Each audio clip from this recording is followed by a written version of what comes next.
நீ காலையில் நம்மளோட பிரேக்ஃபாஸ்ட் என்னன்னு பார்த்துடலாமா?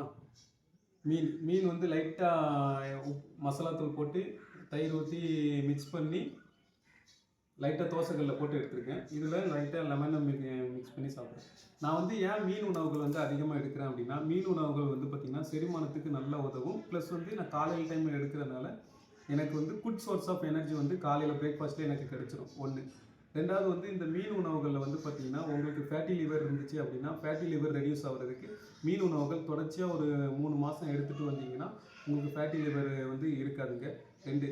அதுக்கப்புறம் வந்து பார்த்திங்கன்னா ஒமேகா 3 அதோட சத்து வந்து மீனில் தான் நிறைய கிடைக்கும். அப்புறம் B12 விட்டமின் B12 வந்து நிறைய பேருக்கு டயபெட்டிஸ் வந்தவங்களுக்கு விட்டமின் B12 எஃபிஷியன்சி கம்மியாக இருக்கும். அவங்களுக்கு மீன் சார்ந்த உணவுகள் வந்து சாப்பிடும்போது B12 வந்து எஃபிஷியன்சி அதிகமாக இருக்கும். ஸோ இதேமாதிரி நிறைய பெனிஃபிட்ஸ் வந்து மீனில் இருக்குது.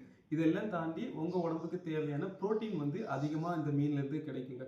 ஸோ இவ்வளோ பெனிஃபிட்ஸு நம்ம இந்த ஒரு மீன் சாப்பாடில் நமக்கு கிடைக்குது. இது எல்லாமே தாண்டி இன்னொரு விஷயம்னு சொல்கிறேன். நீங்கள் 30+ இல்லை 40+ ஏஜுக்கு அப்புறம் ஏஜ்டு பீப்புளாக இருக்கீங்க, 60-70 வயசு மேலே தெரியுறீங்க அப்படின்னா உங்கள் உடம்பு வந்து நல்லா இளமையாக இருக்கணும் அப்படின்னு தெரிஞ்சிச்சுன்னா வாரத்துக்கு 4 நாட்கள் கண்டினியூவாக 3 மாதம், அதாவது வாரத்துக்கு 4 நாள் கணக்கு பண்ணி 3 மாதம் நீங்கள் மீன் உணவுகளை வந்து சாப்பிட்டு வந்தீங்க அப்படின்னா நீங்கள் 22-25 வயசு சின்ன பையன் மாதிரி இருப்பீங்க. அந்த அளவுக்கு இளமையாக இருக்கிறதுக்கு கடல் சார்ந்த மீன்கள் வந்து ரொம்ப ரொம்ப பெனிஃபிட்டுங்க. ஸோ அதனால தான் மீன் சார்ந்த உணவுகள் வந்து நான் ரெகுலராக எடுக்கிறேன். ஸோ நான் வாரத்துக்கு வந்து 4 நாள் எடுத்துகிட்டு இருக்கேங்க. ஸோ இப்படி எடுக்கிறதுனால நமக்கு டயபெட்டிஸ் இல்லைங்க, வேறு எந்த நோயுமே நமக்கு வராது. மீனில் அவ்வளோ பெனிஃபிட்ஸ் இருக்குது. ஓகேவா? ஸோ இந்த வீடியோ பிடிச்சிச்சுன்னா மறக்காமல் ஒரு ஃபாலோ பண்ணிவிடுங்க.